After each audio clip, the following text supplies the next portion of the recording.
Maono, Maono.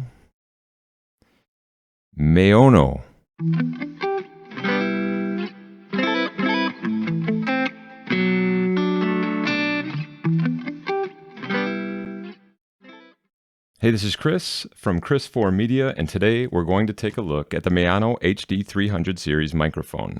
This is a cardioid dynamic microphone. It has both a USB and an XLR jack.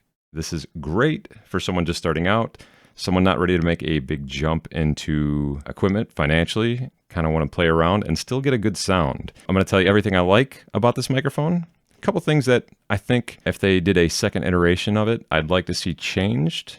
But overall, I'm going to tell you why I think this is a great mic at the price point for someone looking to jump in, get good sound for not a lot of money. Let's unpack it, take a look at what's inside. First and foremost is the microphone. This is made really well. The body, it has this nice shiny matte. Has a nice finish, nice smooth finish. It feels like a very well-made microphone. The grill is solid. This isn't going to dent. Some low-end microphones come with a really soft grill, and you kind of feel like maybe if you look at it a little bit, you get a little bit too close. Maybe you're going to damage the grill. Not this grill. Underneath the grill, we have a pop filter. I'm not sure you're going to be able to pick up on that, but there is pop filter material in here. Over the capsule itself, there's a little bit of pop filter material. This should really cut down on plosives. And again, it all looks really well made. There's nothing in here that makes me worry about the construction. With that said, kind of the one area that I wish maybe they paid a little more attention to, this on-off switch. I don't think it's ever going to stop working on you. It just doesn't feel as quality as everything else. It clicks positively on and off. Just has a different feel than the rest of the microphone.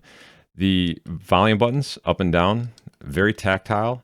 This is good. You're never going to make a mistake. You're going to be able to feel if you're turning the volume up and down. On the downside, if you're doing this while you're streaming, that is audible enough that you will probably pick that up in your recording. Not a big deal though. Typically you would want to set your level before you got going, so I don't think that's going to come into play. On the bottom of the microphone, we have the XLR jack. We have the USB-C jack, which is very nice, and we have a headphone jack. The headphone jack is there for monitoring when you're connected via USB. It does not work when you're connected via XLR. You would do that through your interface. I did not get any latency through the headphones via USB once I had my input set up right. The jacks themselves feel great. You plug the XLR cable in there, it feels nice and snug. There's no wiggle, clicks into place. Same thing with the USB. It's a nice snug plug. You put it in, that USB cable is staying there. There's no wiggle. Nothing's going to fall out while you're recording. Construction-wise, I think this is great. It's very well constructed. With that, you get this little desk stand. It telescopes roughly 3 inches. It has enough weight in the base that it's going to hold that microphone where you put it. Has a nice little shock mount. Mic's going to slide in. Going to give you a little bit of isolation from banging on things. On top here, we have a little knob that the included pop filter will slide into. This slides in and gives you a nice little pop filter to work with. And it's actually an effective pop filter. Pop filters with the double mesh material in there seem to be, for me, the most effective pop filters. This is what you get in addition to an XLR cable and a USB-C cable. These are all in the box. I want to talk about the cables just for a second. Typically cables, I'll call them throw-in cables, right? Cables that are thrown into a kit don't have a quality feel to them. They tend to feel kind of cheap. These actually feel really well made. When you plug them in, they feel really well made. And using both of them for test audio, I didn't hear any noise that you would maybe attribute to a bad connection or a bad cable. So really impressed that they included what seemed to be quality cables as well. Physically, this is what you get, but that's not what you're here for, right? You want to know what this sounds like. So we'll jump into the computer. We'll do a USB recording and let you listen to that.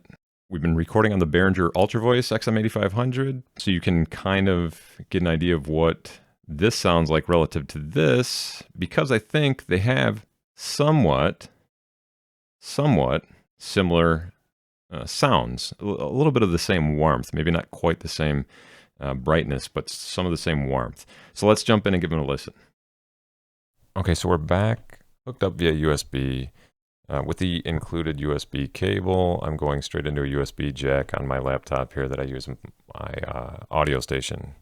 This is the sound. I think it's still nice and warm.